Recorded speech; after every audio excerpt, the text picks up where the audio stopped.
So welcome back everybody. We are continuing and hopefully finished tonight the 35th chapter, which we gave quite a few classes on it. Again, another very crucial and essential dynamic which the Alter Rebbe reveals or demonstrates over here in this very chapter, naturally in the important context of our Avodas Hashem, of the reason why, again explaining that Yenuka, which notes the importance of oiling the wick, and the oil being precisely Torah mitzvahs as opposed to the light of the neshama itself. Naturally this is brief and cryptic, these past few words, cryptic but again brief. So as we always do, we mention, especially for our newcomers, that you could always find this very class in length, and again in this case this explaining this above mentioned in the previous classes of this very chapter in the TanyaOnline.com website, or start with even this very website and the link box Tanya, where you could scroll down and you'll be able to see the previous classes, and again focusing on this page, explaining this which has just been noted. But the advantage of the TanyaOnline.com website, even though it's again hosted by the same honorable hosts, yet the advantage is that you have the text there. You could follow easily the text there as well, easier access to the previous classes with the text naturally. So you could definitely look there and see what we mean regarding again the oiling the wick in order to maintain the Hashchina, the light, the divine presence which resides over the Yid. And in the last class, again the oil being precisely Torah mitzvahs, but in the last class we dealt with this which the Alter Rebbe, in the last two classes, points out that when we say Torah mitzvahs, Torah itself, in other words, not enough that Torah we learn, but it has to be in the mitzvahs we fulfill, because the point is that the Hashchina should reside not only on part of us, but on the entire Gufa Adam, on the entire body of man, on the entire system, the entire structure of man. And while the Torah, when one learns, so then is more inner, more qualitative levushim, garments are involved, and which is machshava dibur, thought, is speech, as opposed to mitzvahs, the maisa, the kecha maisa, which you have the entire investment, or the final investment, or the important investment of the nefesh bahamis, of the animal soul, the soul which vitalizes the human being, which again that is the animal soul, is explained in the very first chapter of Tanya. And that is involved in the mitzvah, and therefore when the person actually does the mitzvah, the body which is right now performing the mitzvah, we gave an example, tefillin, there's movement, there's the energy of the body which is expressed at the time when the person puts on the tefillin, he puts it on his physical hand, he straps the straps in front with his with the opposite hand, doing the mitzvah. There's energy flowing into that hand, which is making the hand a live hand. In order to actualize the mitzvah, it has to be alive, and that's the way it can take the straps and move along and strap the opposite hand with the tefillin. So there's the life and energy coming at that very moment from the nefesh bahamis, from the animal soul, entering into the kecha maisa, the garment of action, and that is at that point when the person does the mitzvah. So it's his action, it's the energy which penetrates the action of man, which is right now transformed into godliness. Meaning to say, at that point, that becomes this Maisa Mitzvah, becomes the oil which maintains the Shechina, again in every part of the wick, which is the Gufa Adam. And in this case, there is where there is the greatest investment of the Nefesh Bahamis, of the animal vitalizing soul. I say together, animal vitalizing soul, as you can say again, see in the first chapter, that it's one. The Nefesh Bahamis is the Nefesh Chayunis. So this is which is being transformed, and again you have the entire body involved. Again, every mitzvah with another limb, or in general, when a person is involved in mitzvahs, it's his guf, which is the main energy of the. When you want to identify the energy of the nefesh chayunis coming into the vitalizing animal, vitalizing soul, which comes from, which enters the body. Where is it? Where do you see it expressed more, or more energetic, or more involved in the, or a greater part of it is the chayis haguf, the physical, as opposed to machshava dibur. It is more the superior qualities. You don't see so much even though there is also the transformation of the machshava and dibur, and thought and speech, which is associated with also coming and receiving its energy from the nefesh chayunis abahamis, this animal vitalizing soul. But yet it comes to full state of expression or fruition is when it vitalizes the physicality, the very physicality, which is the kecha maisa, the body, the kecha maisa, the more inferior lavush garment, which is the maisa, the kecha of action, which exists within man. And therefore, then at that point, when the person fulfills the mitzvah, so everything at that point when he does the mitzvah, there's a complete transformation of the guf, again this psila, this wick being consumed into the Eir Shechina, into the light of the Shechina. Again, that's the importance of mitzvahs even over Torah. Again, you can see in this probably second to last class from this 2 weeks ago. And then last week, the Alter Rebbe, we pointed out, the Alter Rebbe asked the question that when we're saying the words time and again, transformation, Alter Rebbe stops for a moment and says, transformation? Didn't we establish that the one who does the the service which is aligned with transformation of the animal soul is the service of the tzaddik, not the beinoni? We know the beinoni is his Yetzer Hara, his nefesh bahamis.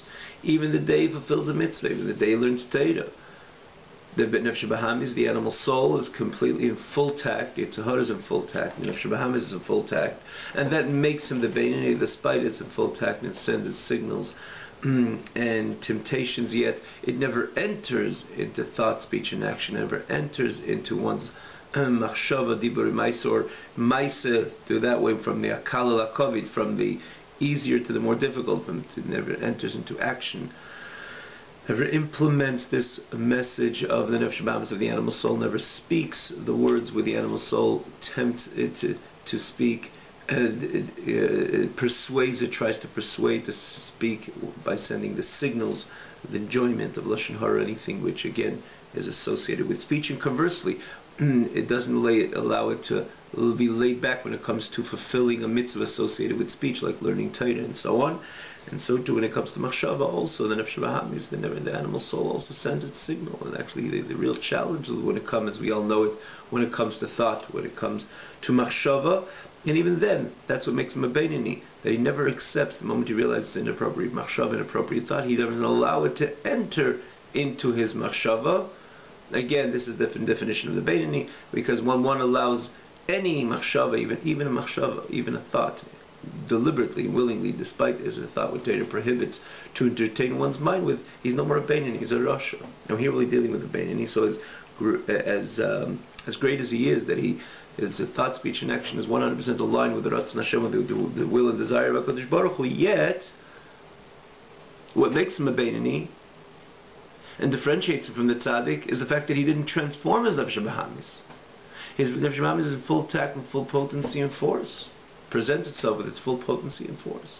Yet he remains a beinoni because he never allows it to enter into machshava, dibur, maisa, thought, speech, and action. But transformation, that v'ahavtas Hashem l'kecha b'chol v'avcha b'shnei tzerecha, that the Yetzer Hara becomes like a Yetzer Tov, like again, and that's the point of Shnei Tzerecha, to love HaKadosh Baruch Hu with the Yetzer Hara, means the nefesh bahamis, and the lashon and zar, that it can become a Yetzer Tov, that the Alter Rebbe deals with and discusses and explains the whole idea of the tzaddik. You find it, and again, in the first 12 chapters of Tanya, it deals with the tzaddik, and then the 12th of the beinoni, or again the other different level, tzaddik v'tevel, tzaddik v'rali, and conversely, rasha v'tevel, rasha v'rali, and then finally culminating with the beinoni in Perikid Beis.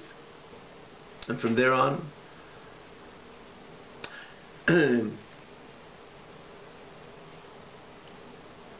so the Yetzer Hara becomes like a Yetzer Tov Mamash. It loves HaKadosh Baruch Hu. That is transformation, but that's the Avodah of the Tzaddik. So how could you say that similar to the wick which is transformed, again we're using that same parable of the Yenuka, the wick becomes a vehicle to the Shechina, to the Eir Hashem, which resides and burns on top of the Yid. Sharia al Reishei, dwells upon Reishei. Similar to the oil which is consumed into the candle, into the flame. And in this case, everything about the entire body and the animal soul is consumed to the Eir HaShechina because it performs the mitzvah, not only Machshavadi but also the Ma'aseh. But where's the transformation? And that was the question of the Alter Rebbe last week in last week's class. Again, towards the end of chapter 35, and Alter Rebbe answers over here. Alter Rebbe answered. Again, we spoke about this last week.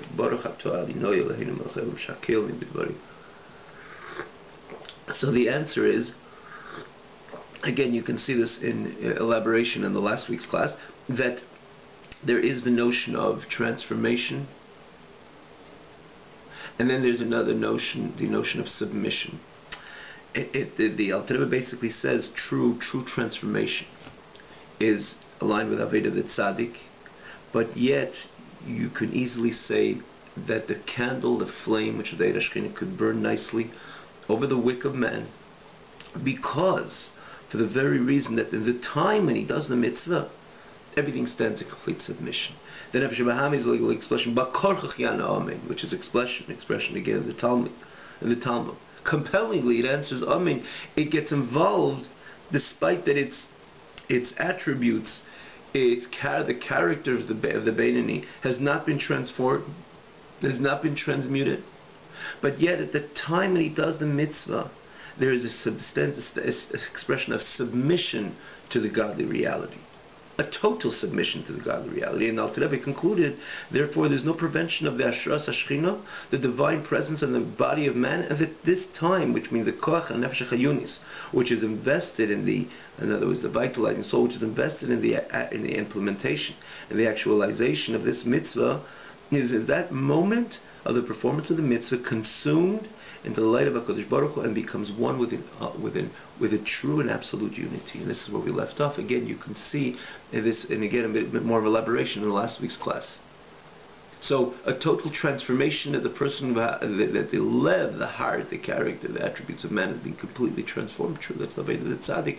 He got rid of Yetzer Hara. Again, there's different levels of tzaddikim, tzaddik v'tevel, tzaddik v'rali, but he made it important indent in the Yetzer Hara, or again tzaddik gomor, which is completely transformed as Yetzer Hara, transformed, transmuted as Yetzer Hara, as opposed to the Beinoni, which the Yetzer Hara is in full tech. But yet, and when we deal with from the perspective of complete, absolute submission to the oneness of HaKadosh Baruch Hu, to the light of HaKadosh Baruch Hu, and which is again Sheira al Reishei, which resides over the Yid. At the time when he performs the mitzvah, it becomes the animal soul, or this vitalizing animal soul, which is invested in the performance and the actualization of this mitzvah. At that moment, it's completely consumed into the light of Hashem. And how much is it united? It says v'yichud kam, with an absolute unity. And here the Alter Rebbe continues, through this actual mitzvah. So first of all, we said every Yid is involved in mitzvahs on a constant basis.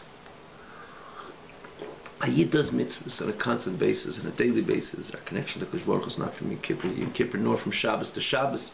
On a daily basis, Yid puts on tefillin and mezuzah and talis, and he comes across the mezuzah, and the talis, the tefillin, like we just said, and all the other mitzvahs where Yid performs. He's learning Torah on a daily basis.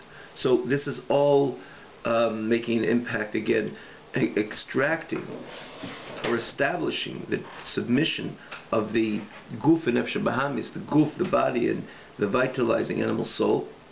And through this, he's mamshech ha'orel kol nefesh hayunis shebechol haguf.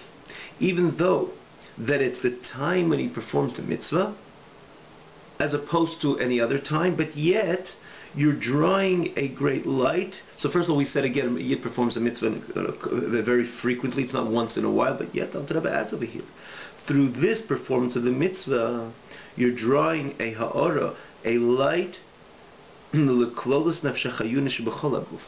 the overall animal soul, overall animal vitalizing soul, which exists with the entire body. In other words, when you're doing the mitzvah, even though it is associated with that particular energy which is coming from this vitalizing soul, which is entering into, again, this energy which is associated with that particular limb which performing the mitzvah. Like we said, an example, the hand, which is doing the mitzvah, it's putting on the straps on the opposite hand when it does the mitzvah. So the hand is the performer of the mitzvah. So it's the energy which exists, which is flowing through the hand again, which is doing the mitzvah.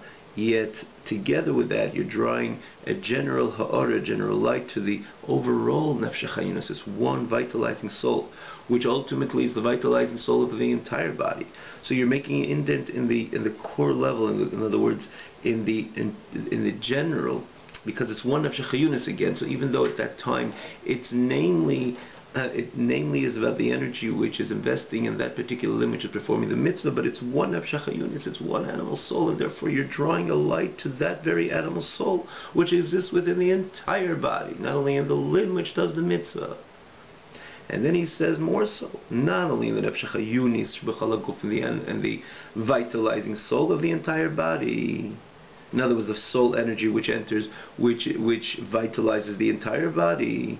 But he says again, but they're focusing on the nefesh chayunos, on the vitalizing soul. But he adds more b'kamal guf hagashmi, on the entire physicality of the body, the entire body, the physical body. Together with the fact that he's not a tzaddik, together with the fact that there's no inner transformation, but the light of the Shekhinah, this ha'ara, to the entire nefesh chayunos, because it's a yid which performs mitzvahs. and at the time of the performance of the mitzvah, like we said, it's a yichud gomer, it's a complete unity with the godly light and the godly flame and the godly fire to the Shekhinah, the divine presence.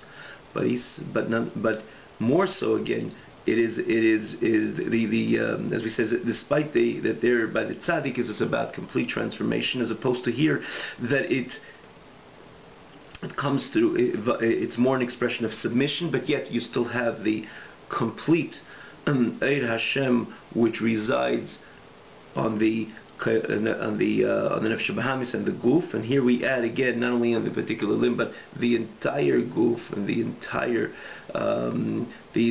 energy of the entire nefesh chayunos, or a ha'ara to the nefesh chayunos, the entire nefesh chayunos, the entire vitalizing soul which exists within the entire body. And here he adds on the entire physical body. But he adds the words of B'chinas makif milmayla v'remeisha radraglo in a more encompassing manner. Again, he uses the word makif again because by a tzaddik it's something which is not makif, not on all, in more of a encompassing manner. By a tzaddik it's a complete transformation, meaning to say the Eir Hashem penetrates through and through the whole existence of the tzaddik, because like we said, the tzaddik ain't like Yitzhar, he doesn't have Yitzhar, or more like it says Nazir, the Yitzhar became like Yitzhar Teiv Mamash. V'ahavtas Hashem lekecha, he loves HaKadosh Baruch Hu b'chol levavcha, with all his heart, even with the Yitzhar. So then it's not makif, which means apparently it seems like this perfect picture that it enters into the limb, into the nefesh chayunos, and then the entire, and it vitalizes the entire. It brightens up the entire animal soul, vitalizing animal soul, and then he says it has an impact in the entire body. So this seems like a complete perfect person, completely one who's a conduit to the Eir Hashem.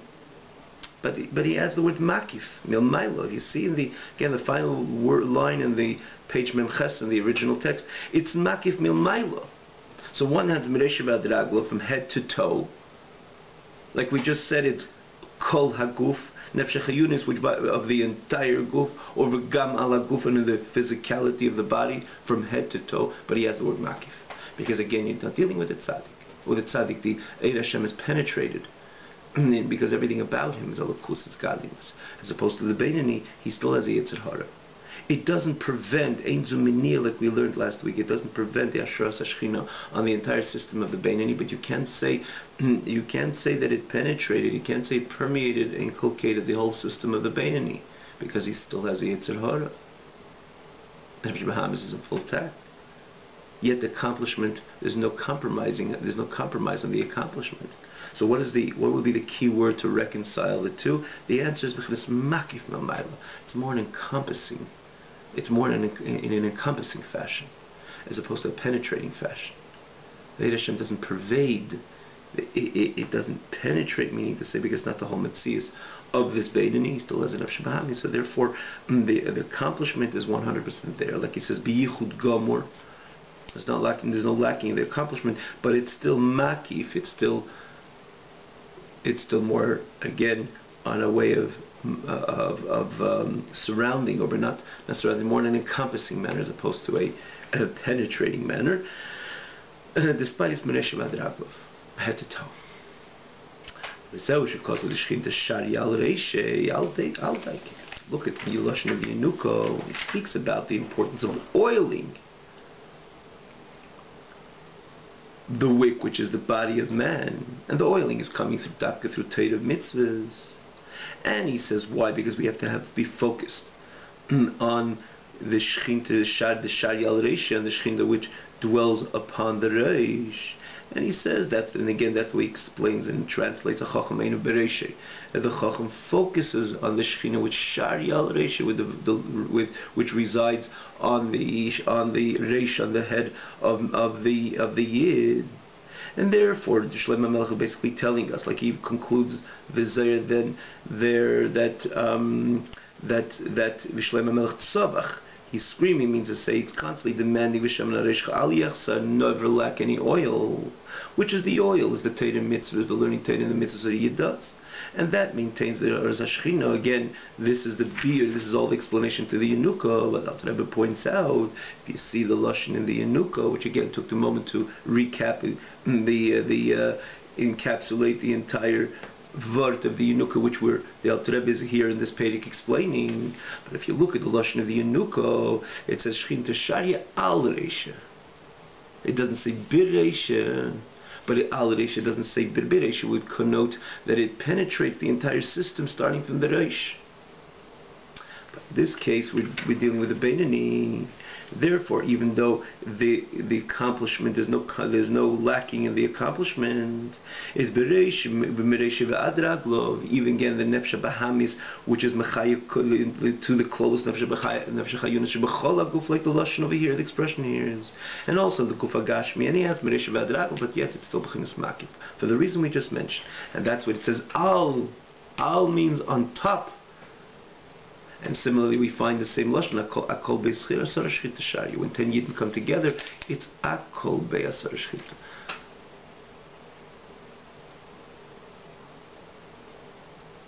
Or just, I don't know from the word akol, but it's namely what he's saying, that when you have a minyan, 10 people, you're looking for tzaddikim with 10 people. You're not looking for tzaddikim. In halacha, there's no constitution. The 10 people which comprise a minyan, make up a minyan, have to be tzaddikim. It says the whole point of having 10 people together, it's because you're trying to draw that shechina, which is sharia dwells when 10 yidden come together. So apparently, aren't you looking for 10 yidden, which are, you can classify them as tzaddikim, because these tzaddikim, the Shechina, the Eid HaShechina, has penetrated their whole metzius. Again, they have completely transformed the animal soul.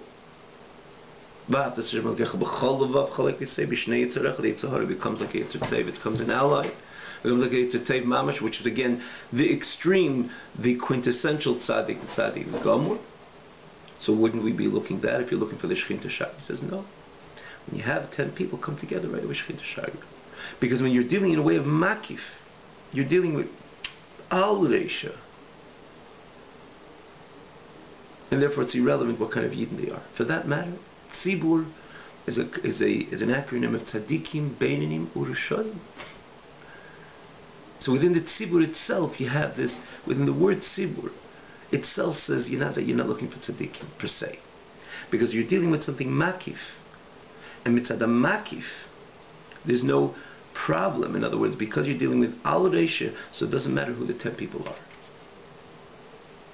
Now the Alter Rebbe concludes this this 35th chapter, and he says this seems to be mind-provoking a little bit, because that tells you that when I do a mitzvah, I'm drawing the Eir Hashem. The other person does a mitzvah, is drawing the Eir Hashem. I mean, God here, because I did the mitzvah, He is that fire which is burning in the wick, and then He's another fire which is burning in another person's wick. When He's performing the mitzvah, again, He's oiling His wick. When the other person oils that wick, so you have another, the Eir Shechina shade on him, on her, and another person, on every single yid.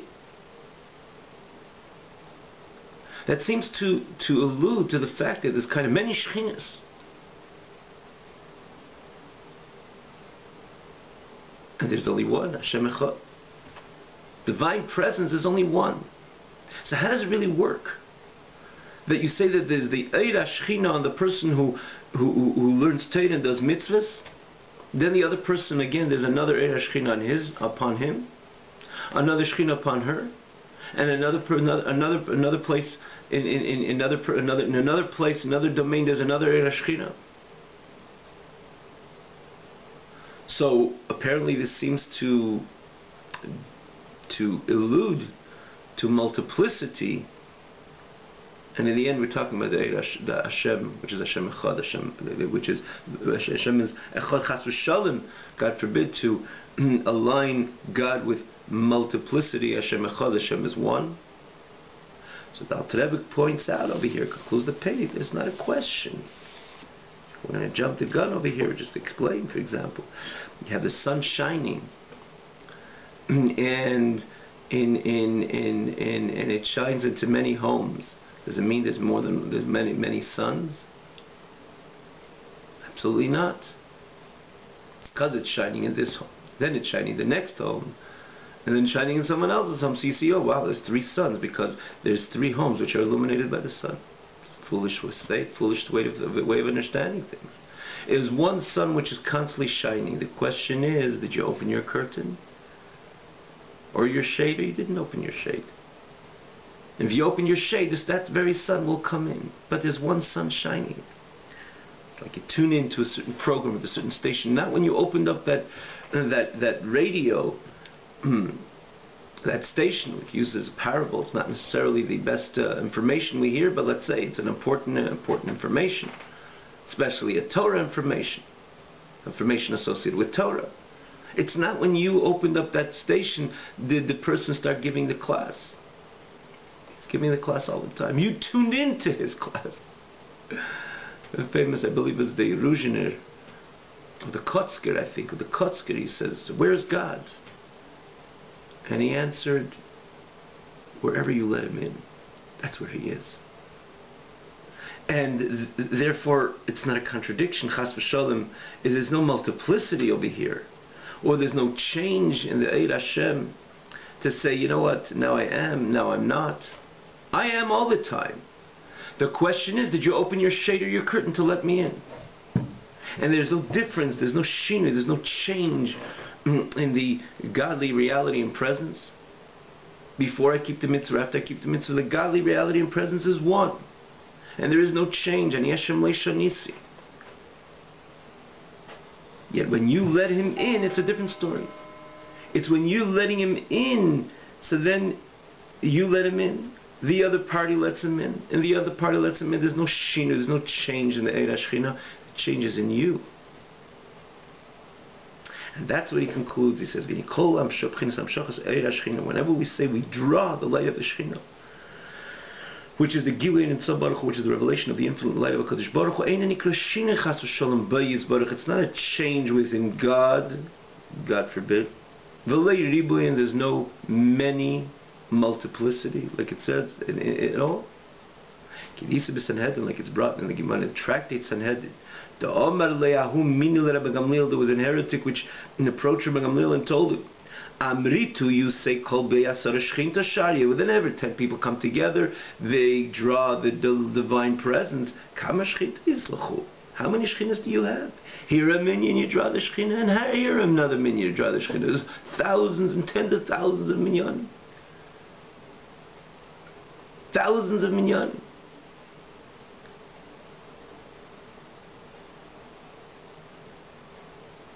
And every minion draws the shchina. So he asked him, how many shchinas do you have? It seems like you have thousands of gods or shchinas of divine presence. And he answered him, and